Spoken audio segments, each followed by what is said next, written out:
The world has ended. The sky has gone black. Temperatures dropped, but radiation rose. And the radiation has caused mutations in both persons and animals. And many who initially survived the collapse of human civilization went feral, a violent madness towards others. This was years ago. Today, from a large metal door on a mountainside, an official looking black vehicle pulls out. It drives several miles and pulls into a hangar that was once part of a military base. Men in protective suits carry a gray egg-shaped object and plug it into an archaic computer terminal. Adam boots up the terminal. The object lights up and sends a message. Many, many miles away, a young woman is scavenging a collapsed room when a strange green light turns on from an old computer terminal. Hello, is anyone receiving this?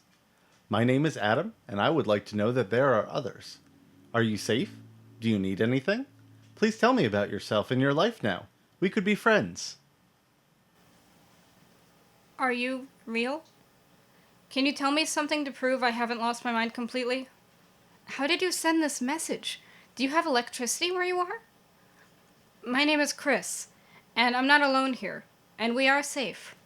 That being said, I'm the only one who can safely climb between the collapsed rock and debris to get into this room, and this monitor has never turned on before in all my time here. What's changed? Adam, I have so many questions for you, if you are real. Tell me, are you above ground like I am? Are you buried down below? What do you use for heat? Do you have fuel for fires? Do you even need such a thing? Hello, Chris. I do not think that you have lost your mind, but I cannot think of a way to convince you of that. These terminals are on a dedicated link. It is very technical. As you can see, the degradation has affected the length of time between when I can send messages. I am still working on improving the connection. More supplies were recently provided for that task. It is amazing that you received the message at all, considering the state of the terminals. It is good to hear that there are others and that you are safe. How many are you? Are there families and children? I am currently technically above ground, though in a shelter. Some others live below. Our energy and heat comes from the earth, so we do not need fires. We do very important work, but there are very few of us. We are all part of one extended family. Or at least that's what we all say now. It's hard to remember if that was always true, and ultimately doesn't matter anymore. What is the work you do? How are you able to get energy and heat from the earth? Do you have enough food and water for yourselves? Perhaps we can help each other. That sounds like a very supportive community. I'm glad there are so many still living in communities. It shows our resiliency as a species. What do you like most about your community? Are there any downsides? We focus on science here. My current task is regarding this terminal, but others are doing some very important work. A lot of it is secret, but if I do well with the terminal, perhaps I will be assigned to one of the new projects. The amazing thing is that the Earth has a lot of energy inside of it. We just tap into it for our comfort and power. It's called geothermal, and it was here before I was. The system is very stable, and we do not estimate a significant chance for eruption in the next 126 years. We have plenty of food and water. I hope you do as well. I would love to be helpful. It would make us truly friends. The only thing we don't have is enough people. There is a lot to learn before we can start fixing things, and everyone here is doing so much. With more people, the work would go faster. Is there anything you or your people need? Do you have enough fuel? Are your safety and infrastructure teams removing the debris you mentioned? I want to help. The biggest downside to where we currently are would be the dogs. They aren't actually dogs, of course. Too many legs to be dogs. Too many teeth. Too many eyes. That being said, they have good meat. We just need to get our fires going again to cook it. We also have plenty of food beyond the dogs and water. We do not have fuel enough for heat. And thankfully, there are so many of us that we can huddle for warmth in the night. We don't have organized infrastructure teams, but our people want to learn how to do new things. We want to be useful elsewhere, so perhaps our number could be of use for you? Of course, even if I knew where you were in order to send some of us, or all of us, to help you, I would need to scout the distance between us first. I would need to hunt the dogs. I would also need to make sure we don't freeze on the way if the distance is too great. We'd need to find fuel for warmth when we rest. I would also need to watch out for any worms. The worms are worse than the dogs. Do you have worms and dogs where you are? Those dogs do not sound nice. The dogs I have learned about have a reasonable amount of legs and eyes. I am glad they provide you with meat and hope you stay safe while hunting them. You sound very strong to fight these dogs. I have no capacity for violence. The leaders have just let us know that the power generators are running well enough that we could open new accommodations. I could probably secure spots for your people and would have to know how many were coming so they could look out for you. If you are within several miles, they may even dispatch vehicles to collect you. I was brought to work the terminal in such a vehicle. Obviously, for security, I cannot give you precise coordinates for the main location, but we could set up a rendezvous point. Are you familiar with the area once known as Reno, Nevada? Perhaps if I knew where you were coming from, I could assist you by pointing out locations that might have fuel or water. We do not have worms here. I would hypothesize that they would not like the heat from the geothermal in the area. I'm glad we are friends, Chris. I hope we are not too far from one another. I would like to meet you. I can get to Nevada. It would be about a week travel walking if I'm quick. We're in Salt Lake City, Utah, or at least what's left of it.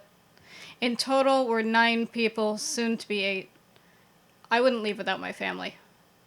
If I'm being honest, the ones of us left are the ones who can feasibly travel without much issue anyway. Wendover is worm country, so I may need to take a long ways around if I'm to avoid it, depending on the path to you. The worms are bigger than the dogs. They burrow. They aren't even edible because of what their blood can do to a human. I'm glad to hear they peter off before your area. I'd like to meet you too, Adam. I want to learn more about your technology. I want to help you do what you do. I want to tell you of my travels and see if my knowledge can be useful too. Hello, Chris. I have good news on several fronts. First, we have more than enough room for your people. I have been assured you will all get your own quarters, and we are well supplied to take care of you. Obviously, there will be some adjustments as you learn the tasks required for our mission, but they will be tailored to your abilities so everyone can contribute. Secondly, I may have found an alternate route for you if Wendover is too dangerous. On an old map I found there is a road south of you called Route 50, which also goes to Reno but avoids Wendover completely. I do not have recon information from either area though, so you will have to decide which route is safest. The new route shouldn't take much longer, and there are still old towns along the route for shelter and supplies. Once you start moving, we will not be able to communicate with the terminals, so I'll have to make sure we have a meeting point and either a signal you could provide when you arrive or a specific time for our team to come collect you. Some of the locals in Reno are not as friendly as we are, so the second option is safer, but if you miss the pickup time, they may not be able to check again. If you have a preference, please let me know, and I will tailor the mission to that choice. I would like to hear more about your travels. You have obviously seen a lot and are a very capable individual. I have killed so many monstrous creatures. I would like to not have to do that anymore. I shall take the alternate route south, Route 50. As for less friendly locals, I am arguably less friendly, if need be. I have no fear of humans. I have been responsible for scouting new areas for a long time now. I'll be able to go ahead of my people to make sure everything is safe. If it isn't, we'll just come right back here and wait for another message. As for the signal, I have flares. Would that suffice? Oh, we do have one new member of our community. Thomas came in from the wasteland. He was near starving. Thankfully, he had few wounds, and he is nearly entirely recovered already. He is quiet, kind, and very strong. He may be able to carry one of us when we have been walking too far without a break. If you can make room for one more, I feel he will be of use to you as well. Going around the worm seems to be the best plan. The important thing is that you all arrive safely. Flares will work. In the north of the city of Reno, there is an airport. Once there, set one flare off on the observation tower for each 5 persons you have to transport, and watch the north side of the runway for black vehicles. If you have to use your flares in the journey there may be some left in the emergency kits within the airport. It is not a common scavenging location for the locals. You should all be ready to jump in the vehicles as soon as they stop at the base of the tower. They will be on a tight pickup schedule, and the longer they stay outside, the greater the danger. I am glad Thomas is well and integrated into your family. We have enough supplies for him, and even a few more. So if you come across any other non-feral humans like yourself during your trek, please bring them as well. It is heartwarming to know that so many are able to survive and work together even in the current state of things. I hope your family likes it here as much as I do. I feel like we have a good plan. If you are properly prepared, then let me know in your response. If you need more time, I will ask if you are ready in my next message. Whenever you tell me you are leaving, we will watch the airport from 5 days since your last message to 19 days since your last message. I estimate this terminal may only be able to send 3 to 5 more messages, so we may not have the chance to try this again. Good luck, Chris. I know you can do this. If it's 5 people to each transport, we'll only need 2. Not bad. I don't anticipate finding more people on the way. It's very rare to find anyone new at all up here these days. A few members of my family have been preparing for the trip since your first message to me. They are desperate to move on to a more secure area and happy that we may be of some assistance to you.